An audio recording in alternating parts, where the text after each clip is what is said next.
하나님의 말씀은 요한복음 5장 1절부터 9절까지입니다. 이 일 뒤에 유대인들의 명절이 있어서 예수님께서 예루살렘에 올라가시니라.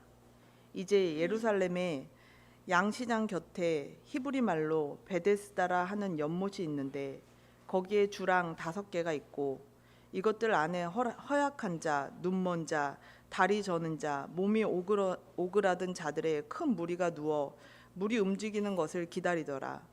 이는 어떤 때에 천사가 연못에 내려와 물을 휘저었고 물을 휘저은 뒤에 누구든지 먼저 들어가는 자는 무슨 병에 걸렸든지 온전하게 되었기 때문이더라. 거기에 38년 동안 병약함을 지닌 어떤 사람이 있더라. 예수님께서 그가 누운 것을 보실 때 그가 이제 그런 상태로 오랫동안 있은 줄 아시고 그에게 이르시되 너가 온전하게 되고자 하느냐 하시니 그 허약한 사람이 그분께 대답하되 선생님이여 물을 휘저을 때 나를 연못에 넣어주는 사람이 없어 내가 가는 동안 다른 사람이 나보다 먼저 내려가나이다 하매 예수님께서 그에게 이르시되 일어나 너의 자리를 들고 걸어가라 하시니 그 사람이 곧 온전하게 되어 자기 자리를 들고 걸어가니라. 바로 그날은 안식일이더라. 아멘. 오늘 김윤선 목사님 나오셔서 내가 낫고자 하느냐라는 제목으로 말씀 전해 주시겠습니다. 오늘 저와 여러분에게 하나님께서 말씀해 주시기를 바랍니다. 사람들은 각자 세계관을 가지고 있습니다. 그리고 이 세계관에 가장 크게 영향을 미치는 것이 종교입니다. 제가 인도를 한 13번 정도 갔습니다. 여러분 아시다시피 인도의 거의 한 80% 이상의 사람들은 힌두교를 믿습니다. 여러분 힌두교에 대해서 잘 아십니까? 저도 잘 알지는 못합니다. 그러나 대다수의 힌두교 사람들은 힌두교의 세계관을 가지고 있습니다. 그래서 다른 세계관이 그들의 삶에 침투하려고 할 때 그들은 길을 쓰고 방어합니다. 이슬람교를 여러분 아십니다. 이슬람교를 믿는 사람들은 이슬람의 사고방식, 이슬람적인 세계관을 가지고 있습니다. 이슬람 교도들이 가장 많이 하는 말이 있습니다. 인샬라, 신의 뜻이다라는 겁니다. 신의 뜻이다. 신의 뜻대로. 사람을 죽여놓고도 신의 뜻대로. 자, 부디즘, 불교적인 세계관이 있습니다. 제가 지난주에 베트남, 라오스를 다녀왔습니다. 라오스, 캄보디아, 태국, 미얀마 이런 지역들이 불교권에 속합니다. 전 세계 부디즘, 불교를 믿는 사람들이 대략 5억 정도 됩니다. 이 사람들은 불교적인 세계관을 가지고 있습니다. 불교적인 세계관의 가장 핵심이 뭔가 봤더니 운명론이었습니다. 운명론. 그리고 조금 더 들어가 보면 이 사람들의 세계관 속에는 윤회 사상이 있습니다. 힌두교도 윤회 사상이 있습니다. 불교가 어떻게 보면 힌두교에서 나왔습니다. 고타마 시다르타, 우리가 아는 부처죠. 이분이 원래 힌두교 집안 사람이었습니다. 이제 그가 쉽게 말하면 출가를 했죠. 그 당시만 해도 우리가 알고 있는 석가문, 샤카족의 왕자라는 의미의 석가모니도 아기가 있었습니다. 자녀가 있었어요. 그런데 출가를 했어요. 가출하고 출가는 조금 구별해야 되는 것 같아요. 이 사람 출가를 했습니다. 이 사람을 따르는 사람들로부터 시작된 것이 불교입니다. 자, 그리고 유교적인 세계관이 있습니다. 유교. 자, 여러분이 아시다시피 중국을 비롯한 중화민국 그리고 일본 이런 쪽이 중국 쪽이 말 그대로 유교적인 세계관을 가지고 있습니다. 여러분이 대만, 싱가포르, 말레이시아 이런 나라들이 그런 세계관을 가지고 있습니다. 자, 우리나라는 전통적으로 무슨 세계관을 가지고 있었을까? 우리나라 사람들 불교, 유교. 우리는 전통적으로 기독교적인 세계관을 가지고 있지 않았습니다. 그래서 우리 부모들이 불교적인 세계관을 가지고 있었는데 그것을 단적으로 보여주는 것이 뭐냐? 팔자소관이다라는 뜻이에요. 팔자. 이거 내 팔자야, 내 팔자야. 우리 할머니가 가장 많이 했던 말, 내 팔자가 무슨 팔자여가지고 이런 말을 하는 걸 제가 많이 들었어요. 우리 어머니도 팔자라는 말을 많이 썼어요. 여러분도 혹시 그러세요? 여러분도 팔자라는 말을 많이 쓰세요? 우리 세대는 좀 다른 것 같습니다. 우리 세대는 팔자 이런 말을 쓰지는 않는 것 같아요. 대신에 팔자 걸음을 해요. 자, 여러분, 기독교 세계관은 뭘까? 기독교 세계관의 핵심은 하나님은 창조주시다. 인간은 타락했다.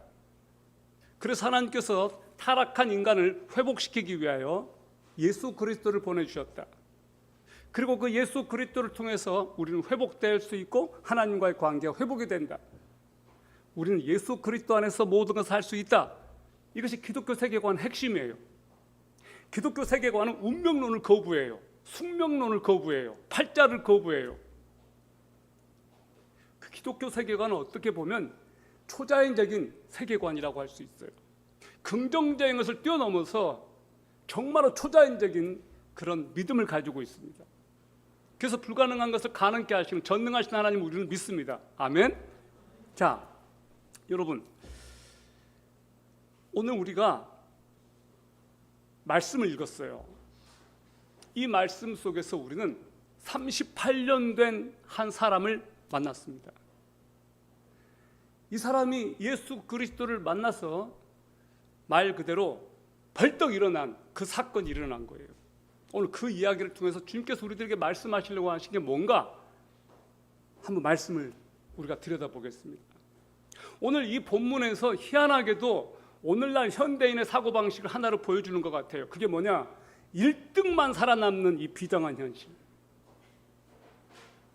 1등만 된다는 거예요. 1등이 아니면 다 패자가 되는 오늘날의 안타까운 현대인들의 사고방식, 현대인들의 세계관을 보여주고 있습니다. 1절, 2절, 3절을 보시기 바랍니다. 2일 후에 유대인들의 명절이 있어서 예수님께서 예루살렘에 올라가시니라. 이제 예루살렘의 양시장 곁에 히브리 말로 베데스다라는 연못이 있는데 거기에 주량 5개가 있고 그 안에 허약한 자, 눈먼 자, 다리 저는 자, 몸이 오그라든 자들의 큰 무리가 누워 물이 움직이는 것을 기다리더라. 이스라엘 백성들이 명절 되면 예루살렘에 올라갔습니다. 예루살렘 성전에 올라갔습니다. 이스라엘 사람들이 지키는 3대 명절이 있어요. 뭐예요? 무교절, 77절, 그리고 초막절입니다. 명절 때마다 유대인들이 성전에 가서 제사를 드리는데 제사를 드리기 위해서 반드시 통과해야 되는 곳이 있었는데 그게 바로 양시장이에요. sheep market. 거기서 쉽게 말하면 양들을 사고 팔고 하는 그런 거를 하는 거거든요. 그리고 이것을 개역개정은 양의 문이라고 해놨어요. 양문. 여기를 통과해야만 되는 거예요.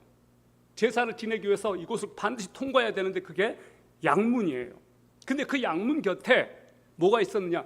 베데스다라고 하는 못이 있었는데 이 베데스다 이 뜻이 뭘까? 이 봤더니 자비의 집이라는 뜻이에요. 근데 그 연못에 행각, 기둥 5개가 있었는데 그 기둥에는 온갖 병든 사람들이 그곳에 모여 있었습니다.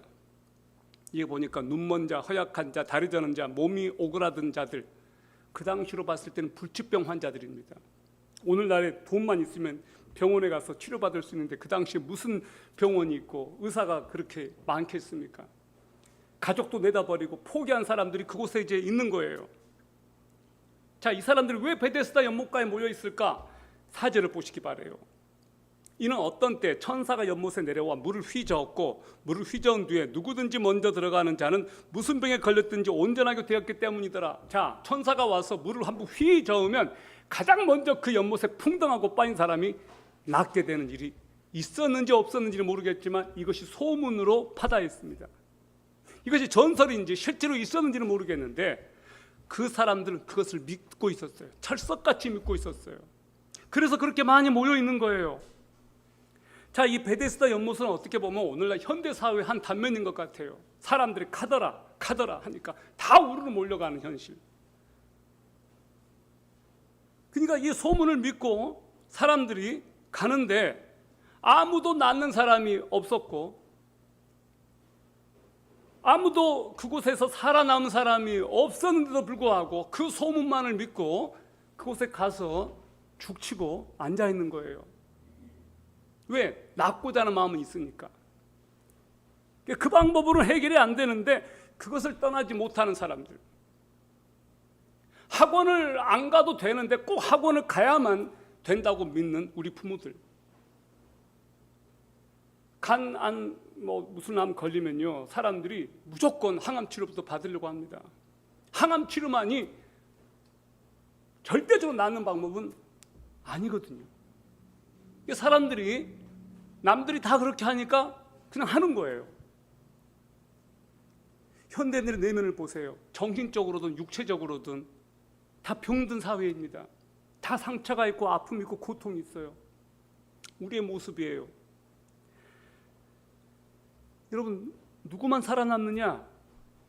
남의 이야기 같지만 현대를 살아가는 우리의 모습 아닙니까? 이 사람들이 그곳에 있다고 해서 다 낫지를 않아요. 근데 이 사람들은 철석같이 믿고 있는 게 하나 있어요. 무조건 첫 번째로 저 연못에 뛰어들어가면, 저곳에 거품이 일어나고 뭔가 천사가 와서 물을 휘저을 때 무조건 뛰어들면 낫는다. 그런 믿음이 있었던 거예요. 우리는 이것을 미신이라고 해요. 이 미신적인 사고방식이 안타깝게도 우리 크리스찬들에게도 많이 있어요. 어떤 축구 선수는요, 수염을 안 깎고 간 날 헤드트릭을 했어요. 그러니까 이 선수가 믿음이 하나 생겼어요. 수염 안 깎고 가면 무조건 헤드트릭 한다. 어떤 날은 빨간 팬티를 입고 갔는데 그날 엄청나게 말 그대로 그 게임을 뒤집어 놓는 그런 일이 일어난 거예요. 그러니까 이 선수가 빨간 팬티만 입고 가는 거예요. 근데 더 놀라운 건 이 친구가 크리스찬이라는 거예요. 여러분에게 그런 미신적인 생각 없습니까? 안타깝게도 우리에게도 그런 게 있는 것 같아요. 이건 참 놀라운 일이에요. 우리는 크리스찬인데, 하나님을 믿는 사람들인데 우리 안에도 어떤 미신적인 사고방식들이 있는 겁니다. 자, 여러분, 믿음을 갖는다는 것이 무엇을 의미하는 걸까요? 정말 우리가 믿는다는 게 뭘까? 신앙을 갖는다는 것은 무엇일까? 현실이라고 하는 이 한복판에서 우리가 신앙을 가졌다라는 것은 어드밴티지가 있어야 되는 것 아닙니까? 신앙을 가졌는데 아무런 어떤 효과도 없고 뭐 달라지는 것이 없다면 굳이 우리가 왜 신앙을 갖게 되는 걸까요? 우리가 신앙을 가졌다는 것은 그 신앙의 결과가 좋기 때문이에요. 우리가 신앙을 가졌다는 것은 그 신앙의 결과가 이 세상에 줄 수 없는 어마어마한 것들을 줄 수 있기 때문이 아닙니까? 신앙을 가졌는데 우리들 삶에 아무런 변화도 없고 더 나아지는 것도 없고 믿지 않는 사람이나 믿는 사람이나 아무런 차이가 없다면 그 신앙은 가짜 신앙이든지 우리가 믿고 있는 그 대상이 잘못됐든지 둘 중 하나일 거예요. 그러나 우리가 믿고 있는 대상은 잘못된 분이 아니에요. 그분은 전능하신 하나님이에요. 그분의 아들 예수 그리스도, 우리는 그분을 믿어요. 그렇다면 우리가 그분을 믿는 것이 신앙인데 우리 크리스찬들이 진짜로 신앙을 가지고 있냐? 그것을 오늘 이 본문은 보여주는 것 같아요. 신앙이라고 하는 게 도대체 뭐냐? 첫 번째, 오늘 이 말씀에서 보여주는 신앙은 뭐냐면 간절히 원하는 무엇을 가지고 있는 거예요. 간절히 원하는 무엇을 가지고 있는 것. 저는 그 간절히 원하는 것이 뭔가 봤더니 하나님 만나는 거예요. 신앙은 하나님 만나는 거예요. 신앙의 핵심 뭐냐? 잘 먹고 잘 살고 이 세상에서 팔자 피는 것 아닙니다. 우리는 그래서 기복신앙이라고 해요. 그 기복신앙적인 요소가 종교들마다 다 있어요. 불교 기복신앙의 한복판에 있죠. 여러분 그 절에 가면 이 기와장에다가 자기 이름 쓰고 막 돈 내고 하는 거 봤죠? 교회에서도 그런 식으로 해요. 그러지 마세요. 어떤 교회에서는 1000번 헌금이라고 하는 걸 해가지고 1000번제를 드려요. 그거 무식한 거예요. 1000번제는요 1000번 헌금하는 거 아니에요. 1000번 새벽기도하라는 말 아니에요. 솔로몬이 1000번에 1000마리의 그 말 그대로 희생제사를 드린 거예요. 1000번의 제사를 드린 거예요. 1000번의 희생제사를 드린 거예요. 그것이 매일 한 번 드린 거 아니에요. 연속적으로 한 거예요. 연속적으로. 그러니까 몇 날 며칠이 걸렸을 거란 말이에요. 그가 얼마나 열정이 대단했길래 그렇게 할 수 있었던가. 여러분, 제가 지금 말하려고 하는 것은 뭐냐면 신앙 기복적인 것이 아니라는 거예요. 신앙의 핵심은 뭐냐? 하나님을 만나는 거예요. 하나님 만나는 거. 다른 종교에서는 줄 수 없는 것, 기독교만 줄 수 있는 것, 그것이 뭐냐? 우리가 하나님을 만날 수 있다는 거예요. 누구를 통해서? 예수 그리스도를 통해서. 아멘? 이게 굉장히 중요한 거예요. 다른 종교에는 없는데 기독교에만 있는 것, 그것이 뭐냐? 예수 그리스도예요. 예수 그리스도. 우리가 오늘 그 예수 그리스도를 만나기 위해서 나온 것 아닙니까? 여러분 이렇게 잘생긴 저를 보려고 온 것도 아니잖아요. 오늘 이 예배를 통해서 하나님 만나러 오는 거잖아요. 저는 제가 때로는 너무 잘생겨가지고 여러분이 하나님 만나는 게 방해가 될까 굉장히 겁나요. 이런 것을 뭐라고 하는 줄 아세요? 육값도 내라고 해요. 여러분 진짜로 그래요. 여러분이 목사 보러 온 것 아닙니다. 그 휘황찬란한 어떤 성가대 보러 온 것 아닙니다. 이 말씀 속에서 하나님 만나느냐 못 만나느냐, 이것이 굉장히 중요한 거예요. 신앙은 간절히 원하는 무엇을 가지는 거예요. 그 간절히 원하는 것, 그게 뭘까? 그게 하나님이었으면 좋겠어요. 이 사람에게 간절히 원하는 게 뭐였을까요? 자, 여러분이 5절 6절을 보세요. 거기에 38년 동안 병약함을 지닌 어떤 사람이 있더라. 예수님께서 그가 누운 것을 보실 때 그가 이제 그런 상태로 오랫동안 있은 줄 아시고 그에게 이르시되 너가 온전하게 되고자 하느냐 하시니, 예수님께서 한 사람을 주목하셨어요. 그 사람은 38년 된 병자입니다. 왜 다른 많은 병자들이 있는데 이 병자에게만 찾아갔을까? 아마 그가 가장 절망적인 상태였기 때문이 아닐까요? 38년이나 거기 있었단 말이에요. 가장 절망적이고 가장 소망이 없는 사람이었기 때문이 아닐까? 낫고자 하는 어떤 희망조차 없는. 예수님께서 그에게 물으셨어요. 뭐라고 물으셨어요? 너가 낫고자 하느냐? 너가 낫고자 하느냐? 이거 굉장히 중요한 질문이에요. 여러분, 예수님께서 무엇을 지금 이 사람에게 말씀하셨냐면, 이 사람에게 낫고자 하는 의지가 있는지 보신 거예요. 테스트한 게 아니고 그 의지를 발동시켜 주는 거예요. 너가 진짜로 낫고자 하느냐? 왜 이 사람은 38년이나 그 자리에 있었어요? 이제 포기한 거예요.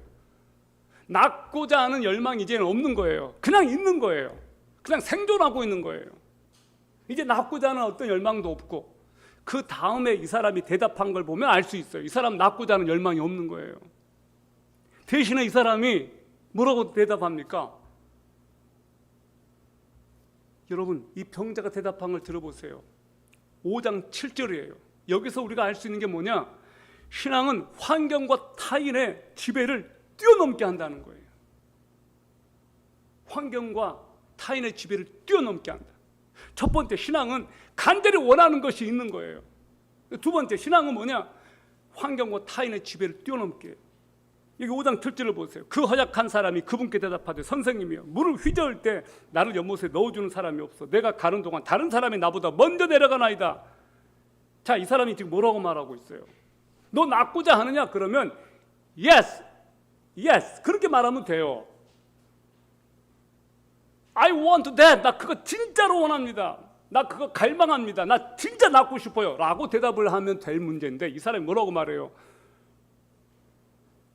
물을 휘저을 때 나를 연못에 넣어주는 사람이 없으니까 내가 저기 가는 동안에, 기어가는 동안에 다른 사람이 먼저 가버린다. 그러니까 이 사람은 어떤 마음이에요? 패배의식. 나를 넣어주는 사람이 없다. 다른 사람을 원망하는 거예요. 지금 다른 사람을 탓하는 거예요. 예수님이 지금 하나님의 아들이 그 앞에서 너 낫고자 하느냐 물어보셨으면, 예, 저 정말로 낫고 싶어요. 그렇게 하면 될 일인데 다른 사람을 지금 탓하고 있지 않습니까? 나를 넣어주는 사람이 없습니다. 이것이 이 병자의 가장 큰 문제예요.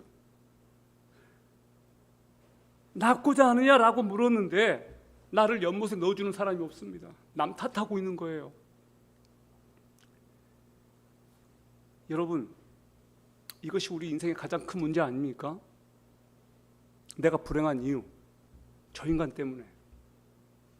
내가 이렇게 불행한 이유, 저 사람 잘못 만났어. 우리가 때때로 그런 생각을 해요. 그런 말을 심지어 할 때도 있습니다. 안 되는 줄 알면서도 그 자리를 떠나지 못하고 그 방법으로는 인생의 문제가 해결이 안 되는데 그것만 붙잡는 사람들, 현대인들 아닙니까? 겉으로 보기에는 엄청나게 세련되고 람보르기니에다가 테슬라에다가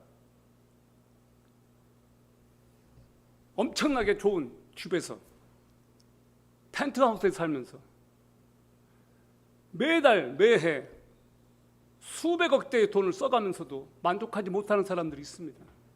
실제로 있습니다. 돈 많으면 행복할 것 같죠? 그렇지가 않습니다.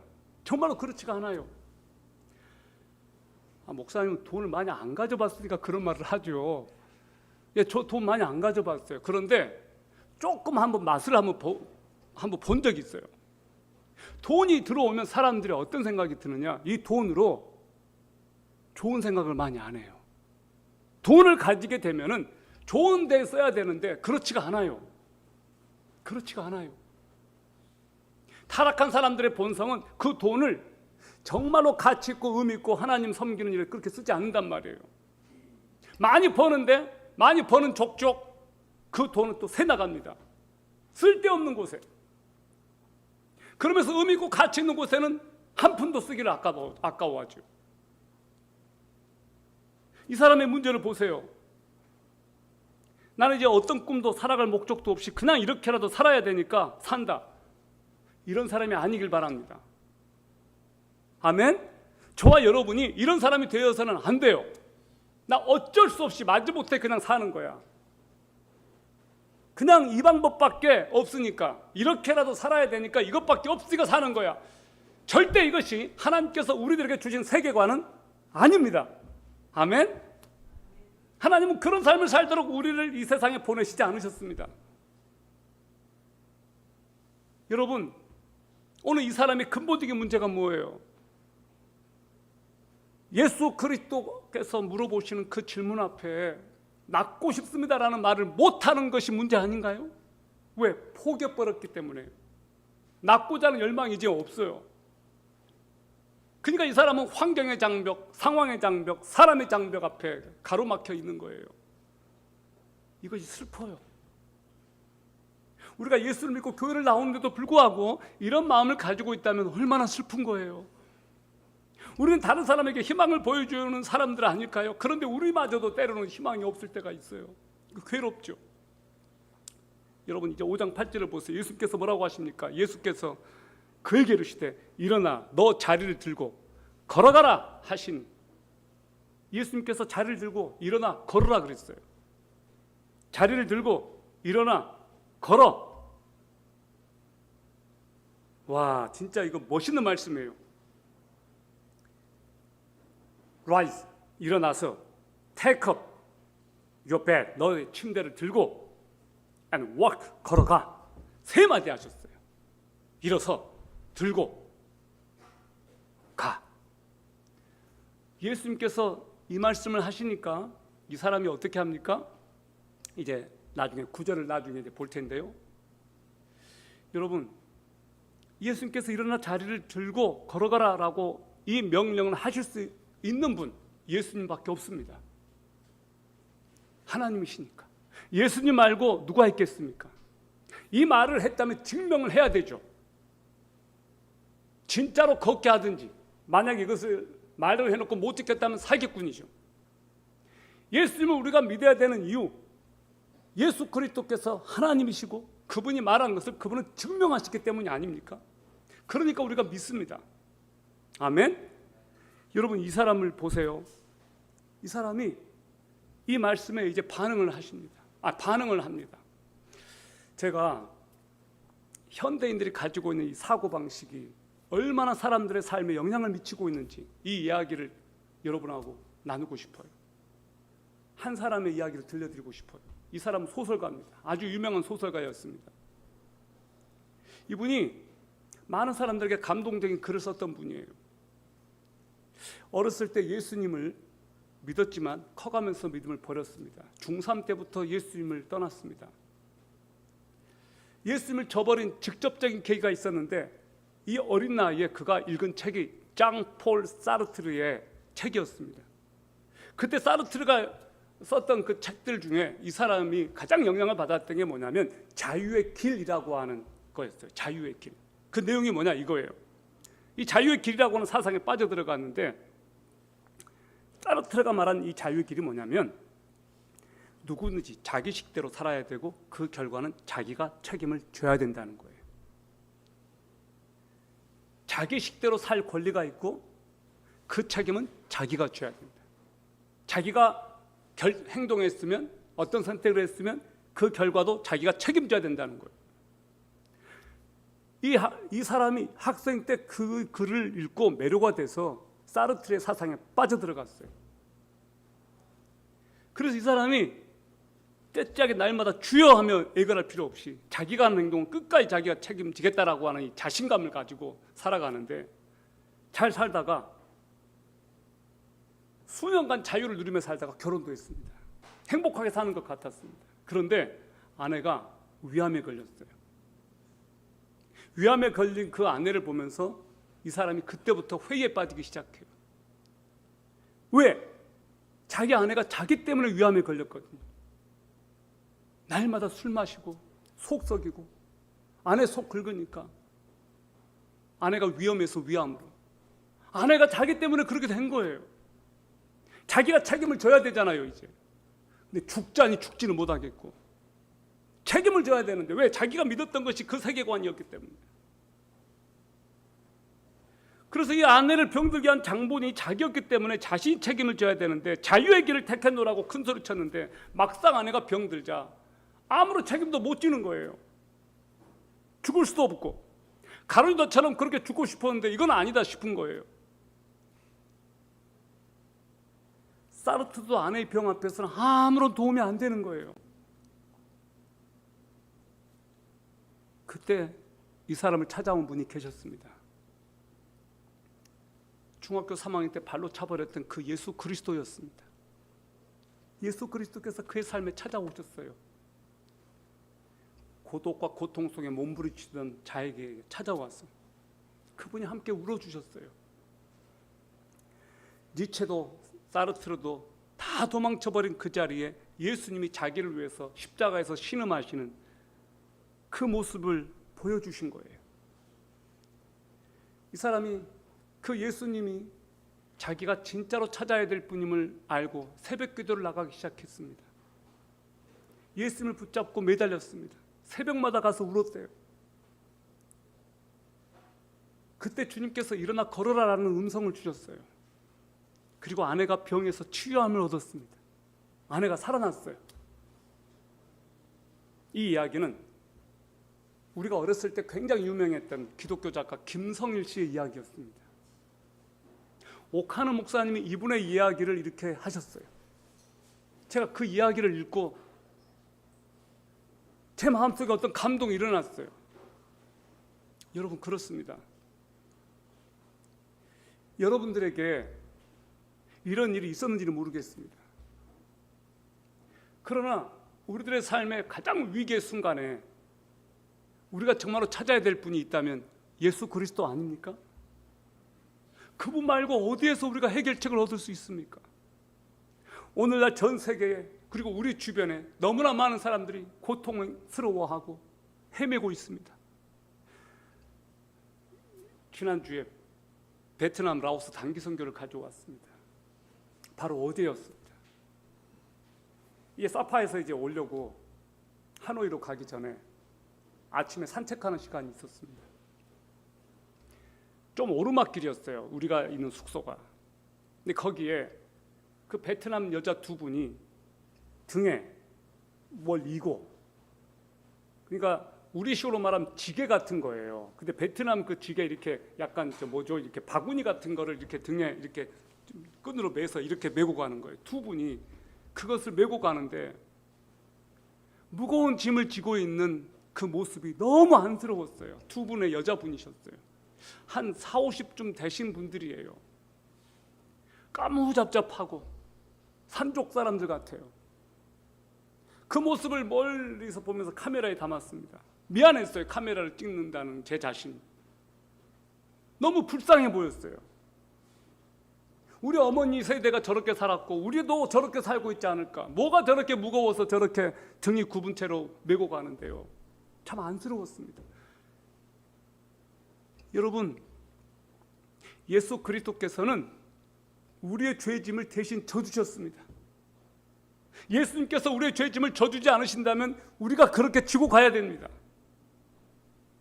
그분께서 저와 여러분의 죄짐을 지시고 십자가에 달려 죽으셔서 3일 만에 또 부활하셨기 때문에 우리의 모든 죄짐이 해결되었습니다. 할렐루야! 이것이 복음 아닙니까? 이제 5장 9절을 보세요. 그 사람이 곧 온전하게 되어 자기 자리를 들고 걸어가니라. 바로 그날은 안식일이더라. 이 사람이 이제 나와서 완전하게 되었어요. 놀라운 일이 벌어진 거예요. 기적이 벌어진 거예요. 이제 이것이 안식일날 일어났기 때문에 이제 다음에 무슨 일이 일어날지 기대가 돼요. 여러분, 이제 결론을 맺겠습니다. 저와 여러분은 어쩌다가 태어난 사람들이 아닙니다. 남에 의해 좌지우지되는 그런 인생도 아닙니다. 운명처럼 정해져 있는 삶을 사는 것도 아닙니다. 하나님께서 여러분과 저를 그분의 형상대로 아름답게 만드셨습니다. 우리는 그분의 영광을 위해 지음받은 특별한 존재입니다. 하나님의 목적대로 삶을 살도록 하나님께서 그렇게 특별하게 우리를 디자인하셨습니다. 오늘 여러분을 좌절시키는 사고방식들이 있을 겁니다. 그것은 하나님께로부터 온 것이 아닌 쓰레기 같은 것들입니다. 그 쓰레기 같은 것들이 뭘까? 비교의식, 열등감, 패배의식, 운명론, 두려움, 바로 이런 것들이에요. 이런 것들은 하나님의 형상으로 지음받은 우리와 전혀 어울리지 않는 것들이에요. 결코 하나님께서 원치 않는 것들이에요. 그런데 그런 쓰레기 같은 것들이 우리들의 삶 속에 들어와서 우리를 지배하고 또아리를 틀고 밖에 나가려고 하지 않아요. 불현듯 그런 것들이 우리들의 삶에 스물스물 들어와요. 여러분, 하나님께서 우리에게 주신 것은 두려워하는 마음이 아니요 능력과 사랑과 건전한 생각의 영이다라고 했습니다. 저는 이 말씀을 정말 사랑해요. 바울이 디모데에게 들려준 말이에요. For God has not given us a spirit of fear, but of power and of love and of a sound mind. 개역개정은 저기 마지막 부분을 하나님께서 우리에게 주신 것은 두려워하는 마음이 아니요 능력과 사랑과 절제하는 거다라고 했어요. 절제. 근데 여기를 보면 건전한 생각의 영이라고 그랬어요. 건전한 생각이 뭘까? 이것이 기독교적인 세계관이 아닐까? 그런 생각이 들어요. 하나님께서 우리에게 주신 생각은 하나님께서 주시는 사고방식이어야 해요. 하나님께서 주신 것이 아닌 것들이 우리를 지배하게 하지 맙시다. 아멘? 하나님께로부터 온 것이 아닌 것들이 우리를 지배하게 하지 맙시다. 그런 것들이 우리 삶에 영향을 미치지 말게 합시다. 왜냐하면 우리는 그렇게 살기에는 너무너무 고귀한 삶을 살고 있는 사람들이기 때문입니다. 하나님께서 우리에게 주시는 생각은 세상을 이기는 믿음이에요. 우리는 살아계신 하나님의 영을 가진 거룩한 사람들임을 한순간도 잊지 마시기 바랍니다. 생각을 바꾸면 행동이 바뀌어요. 한 사람을 38년 동안 그 자리에 있게 만든 것은 그 사람이 베데스다만 쳐다보고 있었기 때문이에요. 근데 계속해서 그것을 쳐다보고 있으면 절대 이 사람은 나을 수가 없어요. 한 번쯤은 고개를 좀 돌려볼 법도 한데 이 사람이 드디어 고개를 돌려본 순간은 예수 그리스도께서 그를 찾아가셨을 때에만 그가 고개를 드디어 돌렸어요. 여러분, 놀랍게도요, 우리에게도요 예수님이 찾아오셨어요. 저와 여러분에게 예수님이 찾아오셨어요. 그래서 그분께서 우리를 만나 주셨어요. 아멘? 이 얘기 또 해서 정말 미안해요. 저희 집에 7남매가 있는데요, 우리 집 바로 뒤에 교회가 있었다고요. 그럼 우리 형제들이 다 교회 다녔을까요? 안 다녔을까요? 여러분이 생각하는 대로 안 다녔어요. 저만 다녔어요. 저만. 진짜로 하나님이 이 윤섭이만 선택해 주셨어요. 이제 뒤늦게 우리 큰형님 용섭이를 선택해 주셨어요. 저는 그것을 알았어요. 바로 뒤에 교회가 있다고 해서 다 교회 가는 것도 아니구나. 하나님이 선택해 주셔야 되는 거구나. 이번에 베트남에 어딜 갔냐면요, 쭈바 마을이라는 동네를 갔어요. 그곳으로 인도한 선교사님이 저희들에게 얘기를 해줬어요. 이 쭈바 마을에 한 300여 명이 사는데 100% 크리스찬이라는 거예요. 잘못 들은 줄 알았어요. 이 사람들이 핍박을 받아가지고 그 동네로 다 쫓겨나서 살게 해준 거예요. 그러니까 이 사람들이 거기에 신학교 지어놓고 교회 지어놓고 이제 지으니까 정부에서 못 걷는다는 거예요. 그 동네를 갔다 온 거예요. 100%다 크리스찬이 아니라 할지라도 대단한 것 아닙니까? 거길 갔다 온 거예요. 그분들에게 미안하더라고요. 그분들에게 줄 수 있는 것들이 너무나 없었어요. 여러분, 오늘 이 얘기를 여러분에게 꼭 하고 싶습니다. 그분께 주여 낫기를 원합니다라고 부르짖어 보십시오. 그리스도께 주여 보기 원합니다라고 한번 간절히 부르짖어 보십시오. 주여 부흥을 주십시오라고 한번 부르짖어 보십시오. 주여 믿음의 가정을 주십시오라고 부르짖어 보십시오. 아들이 주님께 돌아오게 해 주십시오라고 부르짖어 보십시오. 북한의 문을 열어 주십시오. 부르짖읍시다. 대한민국에 부흥을 주십시오. 부르짖어 봅시다. 주여 우리를 포기하지 말아 주십시오. 부르짖읍시다. 아버지, 이 교회 가운데 세일을 행하여 주십시오. 부르짖어 봅시다. 주여 저만 구원받으면 되겠습니까? 제 아내를 구원하여 주십시오. 간절히 부르짖어 보십시오. 아멘. 이렇게 부르짖을 때 하나님께서 38년 된 병자를 만나 주셨듯이 저와 여러분도 만나 주실 것을 믿습니다.